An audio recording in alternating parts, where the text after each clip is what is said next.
राधे राधे प्रिय दर्शकों, जिंदगी का सफर चैनल में आपका स्वागत है। रामपुर शहर के बीचों बीच 3 मंजिला पक्का मकान खड़ा था, जिसमें रहा करती थी 70 वर्षीय सरस्वती जी। आज सुबह ही सरस्वती जी दीवार का सहारा लेते हुए अपनी बहू को आवाज देती हैं। बहू, ना जाने रात भर ऐसी नींद आती है कि पता ही नहीं चलता कि मैं जिंदा थी कि नहीं। ऐसा क्या हो गया है? मैंने तो अब ऐसा कभी नहीं सोया। मुझे एक कप कड़क चाय बनाकर देना, उसमें थोड़ी सी अदरक ज्यादा डालना। बहू आवाज सुनकर कहती है, माँ जी, तुम वही कमरे में रहो, मैं लेकर आती हूँ। सरस्वती जी, जो खुद भी उठकर लड़खड़ा रही थी, वह बेड पर फिर से बैठ जाती हैं। सरस्वती जी की हिम्मत नहीं हो रही थी। पूरा शरीर कमजोर लग रहा था। उन्हें कोई बीमारी भी नहीं थी, कोई बुखार भी नहीं था। फिर भी ना जाने रात को ऐसा क्या हो जाता था कि वह जब सोती तो एकदम मृत अवस्था में सो जाती थी। वह अपनी चारपाई पर बैठी ही थी कि बहू एक गिलास दूध लेकर आई। लो माँ जी, गरम गरम दूध पी लो, ताकत महसूस होगी। नहीं बहू, दूध पीने की जरा सा भी इच्छा नहीं है। तुमने रात को दूध ही दिया था सोने से पहले। सरस्वती जी बहू की तरफ हाथ बढ़ाते हुए कहती हैं, लेकिन इधर बहू हाथ में दूध पकड़ाने के चक्कर में दूध गिर जाता है। बहू को बहुत तेजी से गुस्सा आ जाती है।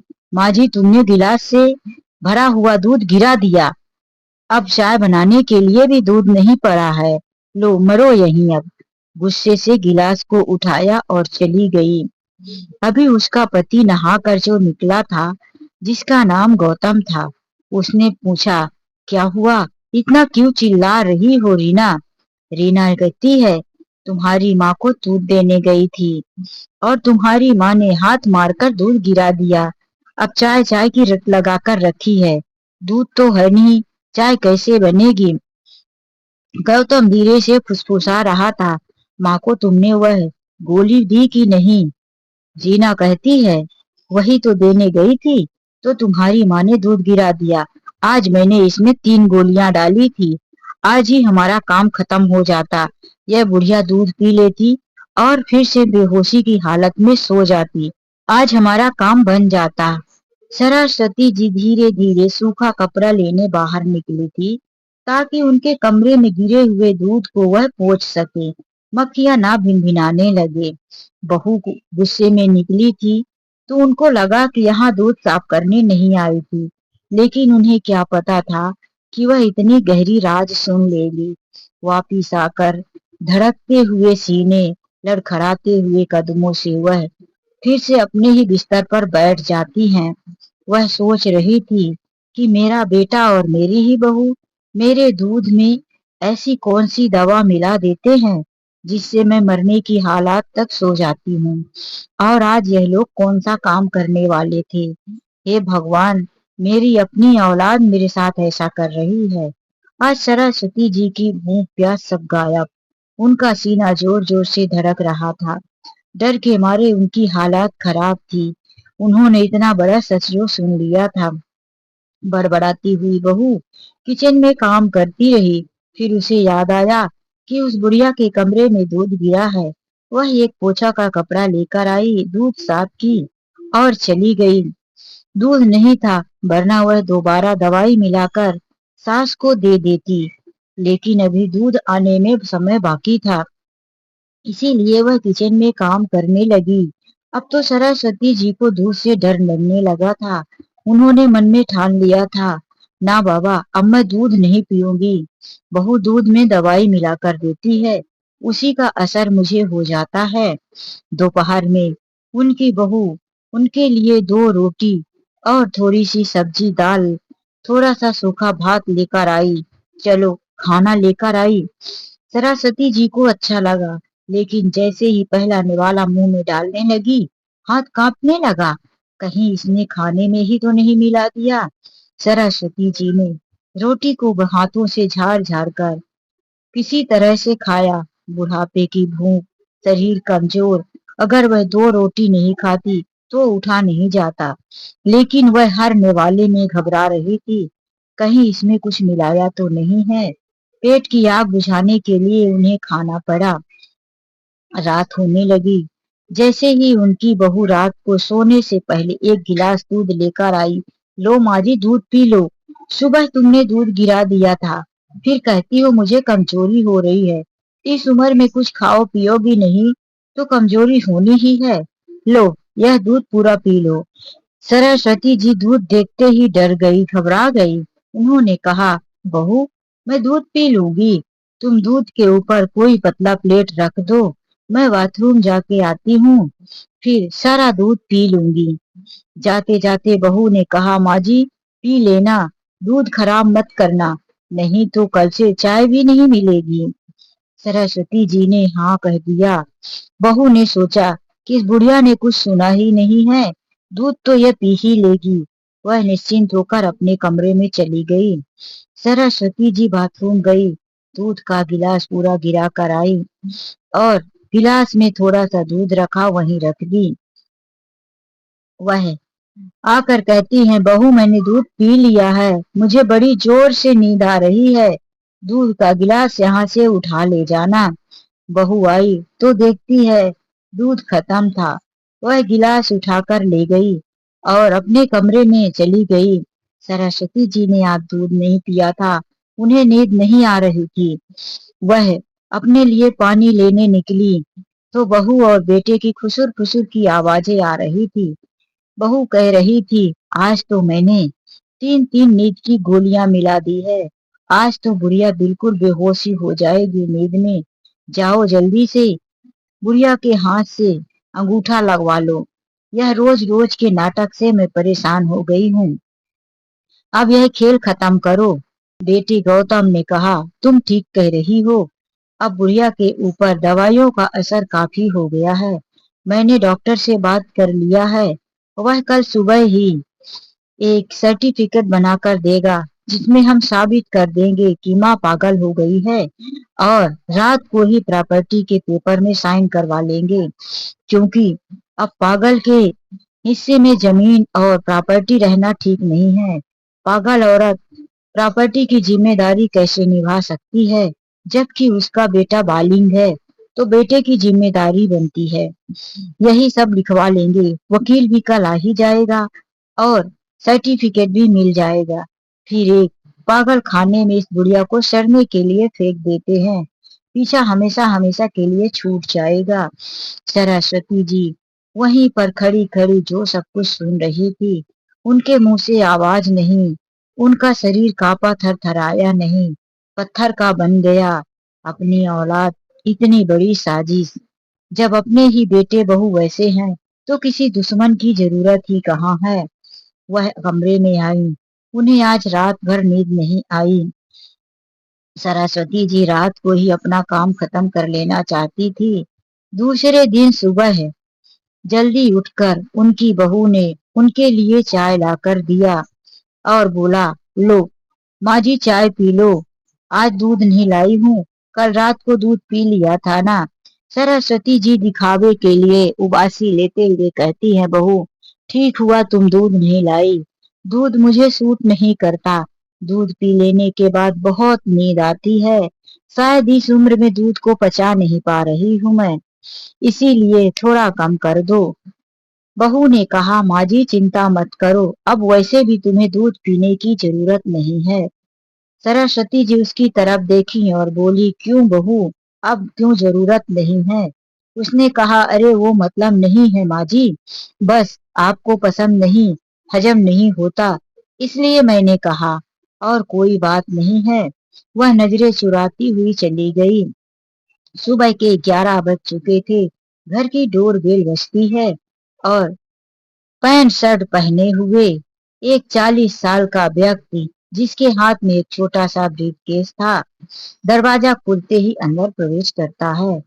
दरवाजा खोला था गौतम ने। गौतम ने कहा, आइए आइए मेहता साहब। उसने आवाज दिया, अरे डॉक्टर साहब के लिए चाय बनाओ, आ गए हैं। जैसे ही डॉक्टर साहब कमरे के अंदर आकर बैठे कि जल्दी ही डोरबेल बज गई। फिर से गौतम जाकर दरवाजा खोला तो सामने वकील साहब खड़े थे। उसने वकील साहब को भी अंदर बुला लिया। आइए आइए वकील साहब, अभी अभी डॉक्टर साहब भी आ ही गए हैं, बस काम जल्दी हो जाएगा। गौतम ने फिर से आवाज दिया, रीना 2 कप चाय बनाना। वकील साहब भी आ गए हैं।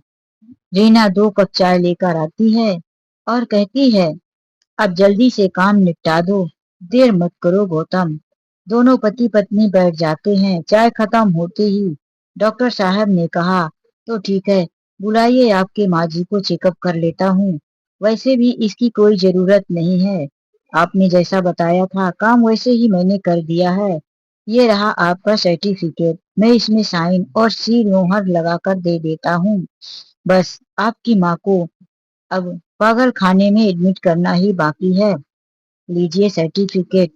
सर्टिफिकेट गौतम हाथ में लेकर मुस्कुराया। लो रीना देखो, अब हमारे प्लान की यह आखिरी कड़ी है। एक बार सारी प्रॉपर्टी हमारे नाम तो हो जाए। वकील साहब ने भी एक पेपर जो फाइल में रखे थे, 3-4 पेपरों के साथ बंडल बना हुआ था, उसे पकड़ाते हुए कहते हैं, इसकी भी चिंता मत करो। ये लो, आपने जो हमें अपनी माँ का अंगूठा लगाकर पेपर दिया था, उसी के आधार पर हमने यह सारा प्रॉपर्टी आपके नाम पर करवा दिया है। अब बस 15 दिन के अंदर यह प्रॉपर्टी लीगल रूप से आपके नाम हो जाएगी।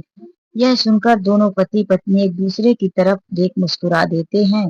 तभी दरवाजे की डोरबेल बजी।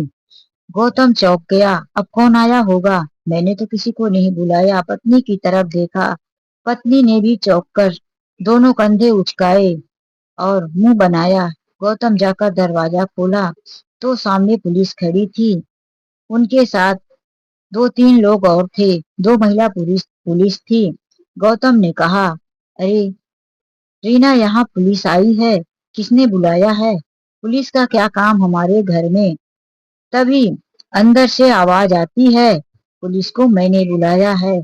यह किसी और की आवाज नहीं, सरस्वती जी की थी। सरस्वती जी जो पहले उलझे बाल, कमर झुकी हुई, ऊँघती हुई नींद में रहती थी, आज वह बिल्कुल ठीक ठाक सही तरीके से कपड़े पहने थी। बाल भी बिखरे नहीं थे, कमर सीधी थी, आवाज में भी कड़कपन था। उनकी आवाज सुनकर गौतम पीछे देखा और आश्चर्य में, माँ तुम यहाँ? उठकर चलकर, तुम तो सो रही थी। तभी पुलिस अंदर आते हुए कहती है, तुमने अपनी माँ को बहुत सुला लिया, बहुत कैद में कर लिया, अब सोने और कैद में रहने की बारी तुम्हारी आई है। चल बेटा, अब तू जेल में सोना और जेल में ही रहना, तब समझ में आएगा। दोनों पति पत्नी खड़बड़ाहट में कुछ समझ सा नहीं पाए थे कि यह सब क्या हो रहा है। उसने कहा, रुक जाइए, आप लोगों को किसने घर पर बुलाया है और हम लोगों को यहाँ इस तरह से आकर क्यों धमकी दे रहे हैं? सरस्वती जी ने कहा, मैंने बुलाया है। बेटा, अब तेरा खेल खत्म हो चुका है, तेरी पत्नी का भी। तुम दोनों ने मुझे पागल समझ रखा था। चलो, अब तुम लोगों की बारी आई है अपने पाप कर्मों की सजा भुगतने के लिए। गौतम ने कहा, तुम यह क्या कह रही हो माँ? सावित्री जी आगे आकर गौतम के गाल पर एक थप्पड़ लगा दी। गौतम क्रोधित हो उठा, जोर से चिल्लाया, डॉक्टर साहब, मैंने कहा था ना कि मेरी माँ पागल हो गई है। इसे नींद का इंजेक्शन लगा दीजिए और जल्दी से इसे पकड़ लीजिए। देखिए कैसे मुझे थप्पड़ मार रही है। ऐसे ही यह उटपटांग काम करती है और हम लोगों को मारने काटने दौड़ती है, या कि फिर सोती ही रहती है। सरस्वती जी जोर से चिल्लाई, चुप कर नालायक, तेरी अब एक भी चाल यहाँ नहीं चलने वाली है।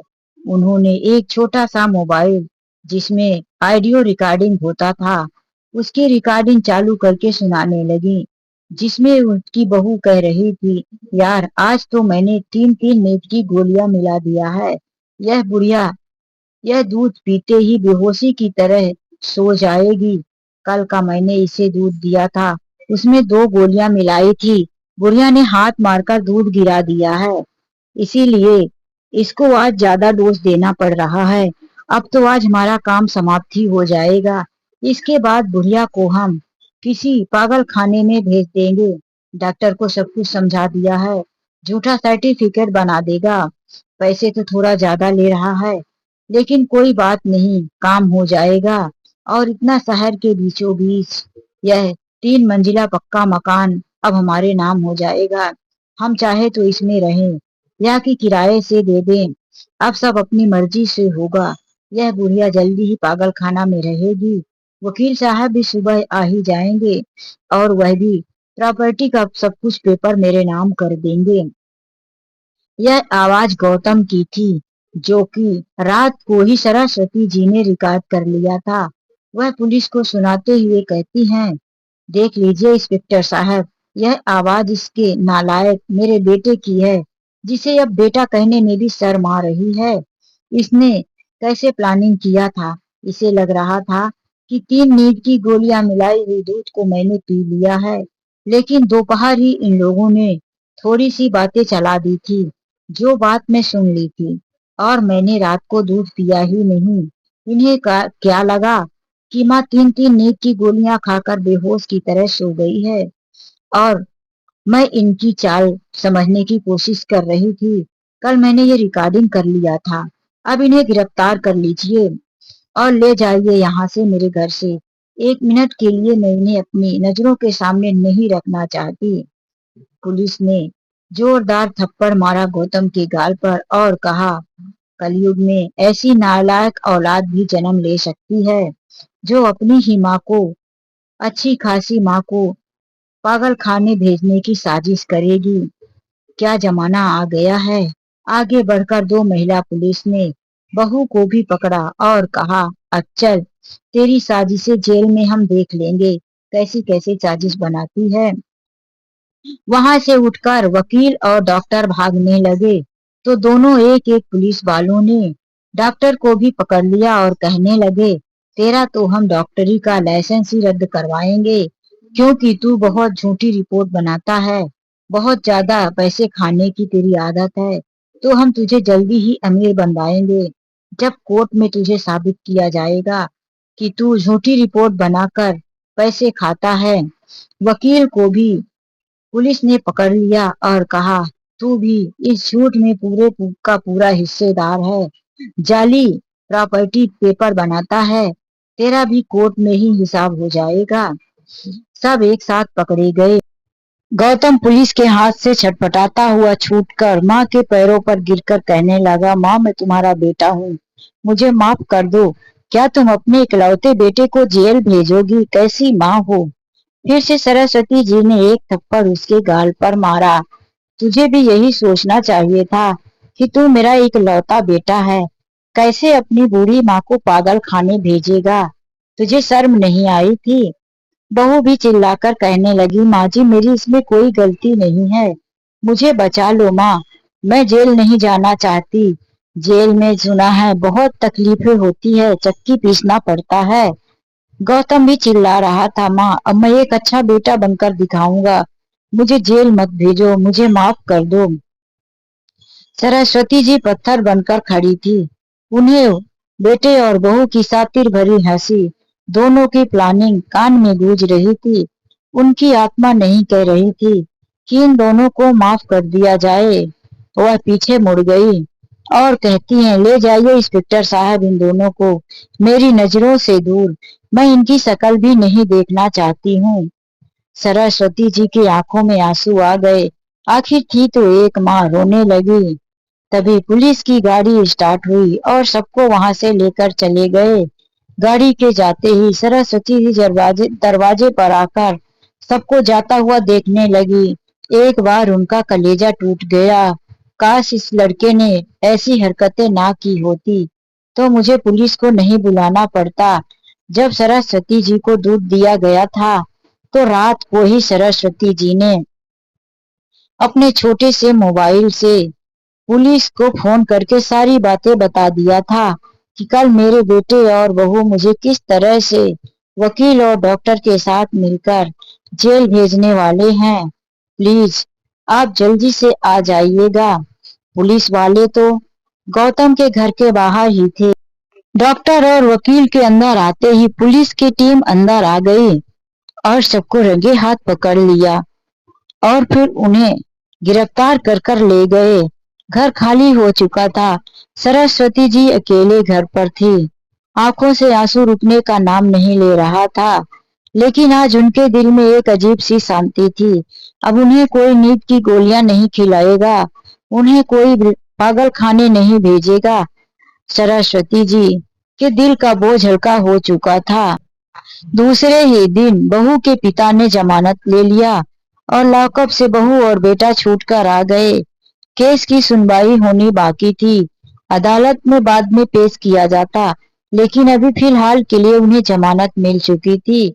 वह लौट कर जब घर आए, सरस्वती जी ने साफ साफ कह दिया कि यह मेरे पति का बनाया हुआ घर है। इस मकान को मेरे नाम पर किया गया है। मेरे जीते जी तुम दोनों को इस घर में कदम नहीं रखने दूंगा। जाओ अपने लिए नया मकान खड़ा करो या किराए से रहो, तुम्हारी मर्जी। लेकिन अब यहाँ तुम्हारे लिए कोई ठिकाना नहीं है। रिश्तेदार और पड़ोसियों के समझाने पर सरस्वती जी ने बेटे बहू के ऊपर से केस वापस ले लिया, लेकिन बेटे बहू के साथ रहने से मना कर दिया। उन्होंने बेटे और बहू को माफ नहीं किया। उनके बेटे और बहू उसी शहर में किराए के मकान में अलग रहने लगे थे। सरस्वती जी अपना सारा सामान लाकर नीचे शिफ्ट हो गई थी। ऊपर के 2 मंजिलों को उन्होंने किराए से दे दिया था, जिससे सरस्वती जी का घर का खर्च, दवाइयों का खर्च और एक नौकरानी का खर्च बड़ी आसानी से निकल जाता था। दोनों बहू बेटा किराए के मकान पर रहकर बहुत पछता रहे थे कि आखिर हमने माँ के साथ ऐसा नहीं किया होता तो माँ के मरने के बाद सब कुछ मेरा ही था। दोनों आपस में झगड़ा करते, एक दूसरे को दोष देते कि तुम्हारे अंदर लालच था, पति कहता तुम्हारे अंदर। दोनों एक दूसरे को दोष देते, झगड़ा करते और पैसे के लिए तरसते, किराया जोड़ जोड़ कर भरते। अब उनके पास वह सब शानो शौकत नहीं थी जो माँ के साथ मकान में रहकर हुआ करती थी। तो दोस्तों, यह कहानी आप लोगों को कैसी लगी, लाइक और कमेंट करके जरूर बताना कि मेरी कहानी आप लोग कहाँ कहाँ से सुन रहे हैं। अपने शहर या गांव का नाम लिखना मत भूलना। चलिए मिलते एक नई कहानी के साथ। आज के लिए बस इतना ही। राधे राधे। जय श्री कृष्णा।